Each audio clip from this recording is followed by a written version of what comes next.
নমস্কার বন্ধুরা, আজকে স্বপ্নের রান্নাঘর আমি তোমাদের সঙ্গে শেয়ার করব খসলার বড়া। তো এই যে নিয়ে নিয়েছি আমি খসলা, এই যেগুলোকে ভালোভাবে এগুলোকে আমি বেছে নিয়েছি। এই যে খসলাটা ধুয়েও নিয়েছি, ধুয়ে একটু রোদে শুকিয়ে নিয়েছি। এরপর এটাকে আমি শিলে বেটে নেব। তো এই যে শিলে আমি এভাবে একটু জল দিয়ে এটাকে বেটে নেব।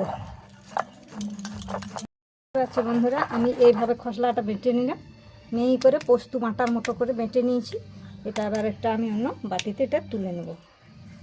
আচ্ছা বন্ধুরা, আমি খসলাটা একটা বেটে অন্য বাটিতে নিয়ে নিয়েছি।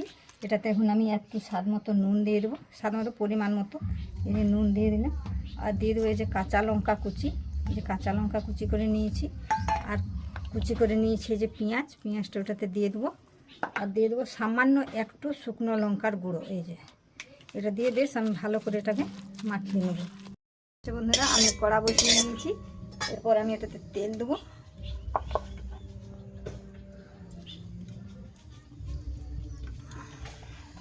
এই যে দেখতে পাচ্ছি ওখানে তেল গরম হয়ে গেছে।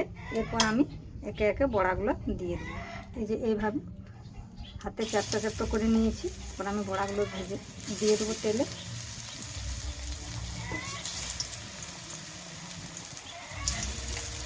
এরপর এটাকে আমি ভালোভাবে ভেজে নেব।